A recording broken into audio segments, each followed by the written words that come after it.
پہلی خلافت کا دور تھا جب علی کو قتل کرنے کا منصوبہ ایک بار پھر بنا تھا. ایک شخص ہے جس کو علی کے قتل کے لیے مسجد میں بھیجا گیا تھا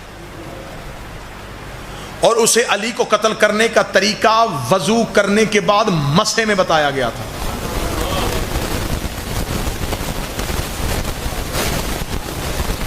یہ علی کے قتل کا منصوبہ مسجد میں بنا اور مسح کرتے ہوئے اسے بتایا گیا. اور جب خوف طاری ہو گیا علی کا، علی کو یوں مصلی پہ دیکھا کہ علی کے چہرے پہ روب جلال، ڈر گئے اور اسے نماز میں سلام پڑھتے ہوئے اسے روک دیا گیا.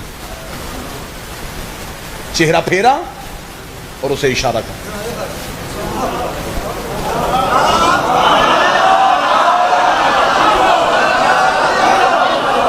امیر المومنین اپنی نماز تمام کی. ممبر کی عزت کی قسم ہے، علی جس کو قتل کرنے کے لیے بھیجا تھا وہ بڑا سرخیل بنایا تھا اسے، خالد بن ولید کو. علی اس کے پیچھے آئے، علی نے اسے ہنسلی کی ہڈی سے پکڑ کے اتنے زور سے دبایا کہ اس کی چیخ نکلی. یہ کہہ کر انہیں کہا بتا تجھے کس نے بھیجا تھا. اس نے نام لیے. علی گریبان پکڑ کے ان لوگوں کے پاس لے کر گئے. تلوار نکال کے علی نے کہا تم نے اسے میرے قتل کے لیے بھیجا تھا. جب علی کا چہرے کا روب اور نیام سے نکلتی ہوئی تلوار دیکھی تو ان کی زبان سے آواز نکلی تجھے اس قبر کا واسطہ، ہمیں معاف کر دو. علی نے تلوار نیام میں واپس کر کے کہا اگر میرے پاس نبی کی وصیت نہ ہوتی کہ یا علی میرے بعد تلوار نیام میں رکھنا، پھر میں دیکھتا کہ تم علی کو کیسے کمزور سمجھتے. بس علی کی زبان، انہیں نبی کی وہ وصیت پتا تھی کہ نبی کے بعد علی لڑے گا نہیں. یہی تو وجہ ہے کہ مدینے کا ایک یہودی جب امیر المومنین کے گلے میں رسی ڈالی گئی تو اس نے علی کے قدموں میں گر کے کہا مجھے کلمہ پڑھا. علی نے کہا مدینے کب سے آیا ہے؟ اس نے کہا جب تو نے خیبر فتح کیا تھا، میں گھر بار چھوڑ کے مدینے آ گیا تھا. علی نے فرمایا میرے خیبر میں مسلمان نہیں ہوا، آج میری بے بسی پہ ہو رہا ہے. اس نے کہا میں نے تجھے خیبر میں لڑتے دیکھا ہے، میں نے تیری تلوار تیری انگلیوں پہ لہراتی دیکھی ہے، میں نے دروازہ بھی اڑتے ہوئے دیکھا ہے، تب مجھے پتا تھا تو اپنی طاقت دکھا رہا ہے. آج تیری یوں جھکی ہوئی گردن بتا رہی ہے تو خود نہیں چلتا، تجھے کوئی چلا رہا ہے.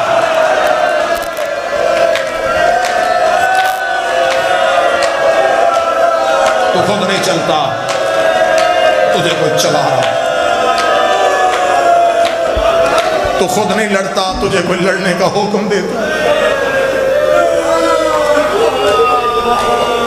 عید قریب تھی اور زینب یتیم. 3 مہینے سے رونے کے لیے ترسی ہوئی قوم. اب پتہ چلا ہے کہ حسین کے ذکر کی قدر کتنی ہے. اب ہمیں پتہ چلا ہے کہ عزادار یہ حسین کتنی بڑی نعمت ہے. اب ہم گھروں میں چیخے مار مار کے کہہ رہے ہیں مولا ہم ہر چیز کے بغیر زندہ رہ سکتے ہیں، مولا ہم تیرے بغیر زندہ نہیں رہ سکتے.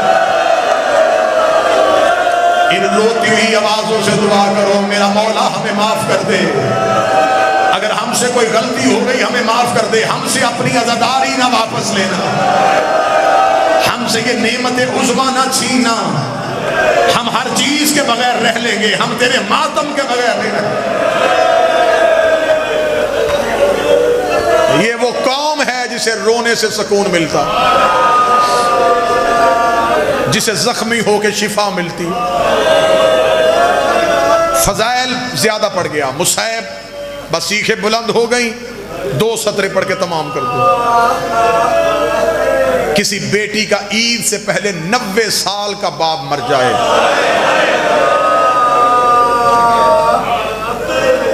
علاقے کے بزرگ نماز عید کے بعد کہتے گھروں کو نہیں جانا، پہلے اس بچی کے گھر جائیں، اس کا باپ مرا ہے. آج وہ دروازے کی طرف دیکھ رہی ہوگی، اسے جا کے اس کے باپ کا پرسہ دیں۔ عید والے دن بیٹیاں دروازے کی طرف دیکھتی ہیں، اگر چیخ اس سے بھی بلند ہو سکے تو ڈرنا۔ 21 رمضان کو علی نے دنیا چھوڑی، 9 دن بعد کوفے میں پہلی عید آ گئی۔ علی کی بیٹیاں دروازے کی طرف دیکھ رہی تھیں، زینب کے گھر کا دروازہ کھلا، حسن کا پہلا قدم بہن کے گھر میں آیا۔ زینب تڑپ کے اٹھی، حسن کے گلے میں باہیں ڈالی، رو کے کہتی بتا بھائی بن کے آیا ہے یا بابا بن کے آیا ہے؟ حسن رو کے کہتی آج بھائی بن کے نہیں، آج بابا علی بن کے آیا ہوں۔ رو کے کہتی پھر بیٹیاں باپ سے جو مانگے باپ کو دینا پڑتا ہے، اگر میں تجھ سے کچھ مانگوں تو مجھے دے گا؟ حسن رو کے جو مانگنا مانگ، آج میں باپ ہوں تو بیٹی ہے، جس بندے نے گھر تک ماتم کرنا ہے۔ رو کے کہتی پھر میری منت ہے، ایک بار غازی سے کہے میرے باب علی کے کپڑے پہن کے میرے گھر میں آئے، میں غازی کو دیکھوں، مجھے میرا بابا علی۔ حوصلہ حوصلہ حوصلہ۔ ایک بار غازی سے کہے میرے باپ علی کے کپڑے پہن کے آ، میرے مالک اس ماتم کا صدقہ ہر شیعہ کو اپنی حفاظت میں رکھے۔ ایک بار غازی سے کہے میرے باب علی کے کپڑے پہن، مجھے میرے گھر میں چل کے دکھا، میں چلتا ہوا غازی دیکھوں، مجھے میرا بابا علی یاد آئے۔ شہادت نہیں پڑھ سکوں گا، 2 روایتیں پڑھنا، اللہ میرے بھائی باقر شاہ کی بہن کو حسین کی بہن کے صدقے جنت میں اعلیٰ مقامت آ کر۔ جتنے بھی آئے ہو میرا مالک، جتنے ہی ذکر میں بیٹھے ہیں، تجھے بی بی کے اجڑنے کا واسطہ، ہر عزادار کو اپنی حفاظت میں رکھنا میرے مالک، ہر جسمانی روحانی بیماری سے بچا کے رکھنا۔ 17 رمضان 40 ہجری، ضربت سے 2 دن پہلے علی نے کوفے کی جامع مسجد میں آخری تقریر کی۔ تقریر کرتے کرتے علی کی آواز، کوفے والو، میں نے کبھی کسی یتیم کو ستایا تو نہیں؟ کوفے کی لوگوں کی آواز نہیں، یا علی ہم نے تجھ جیسا عادل امام تو دیکھا ہی نہیں۔ علی رو کے فرماتے پھر میرے بعد یتیموں کو ستانا نہ، میرے بعد یتیموں سے اچھا سلوک کرنا۔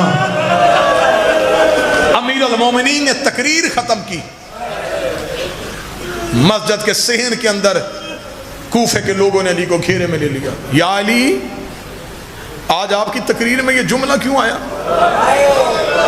علی رو کے فرماتے اس کی وضاحت میں مسجد میں نہیں کر سکتا، ایسے کرنا شام کو اپنی عورتوں کو میرے گھر بھیجنا۔ کوفے کے لوگوں نے اپنے گھر جا کے اپنی پردہ دار اپنی عورتوں سے کہا آج علی نے تقریر کی ہے۔ آج علی رو رہے تھے، آج علی کے چہرے پہ روب نہیں تھا، آج علی کی سسکیاں نکل رہی تھی۔ اللہ جانے ہمارا مولا رویا کیوں ہے؟ ہم علی نے کہا ہے کہ اپنی عورتوں کو بھیجنا۔ کوفے کی عورتیں سروں پہ چادریں لے کے علی کے گھر کی طرف دوڑی۔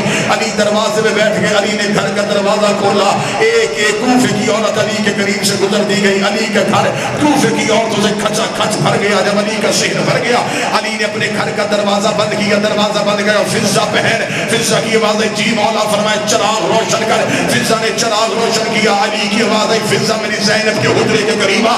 فضہ بی بی کے حجرے کے قریب آئی، علی نے اپنا چہرہ دیوار کی طرف کیا، رو کی آواز ہے میرے زینب کے حجرے کا پردہ ہٹا، کوئی سید مجمع میں بیٹھا ہے مجھے معاف کر دینا۔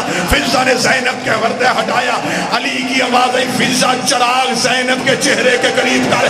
فضہ نے چراغ ہتھیلی پہ رکھا، کانپتے ہوئے ہاتھوں سے چراغ زینب کے چہرے کے قریب کیا۔ علی نے دیوار پہ سر مارا، آواز آئی زینب ایک بار اپنی چادر ہٹا۔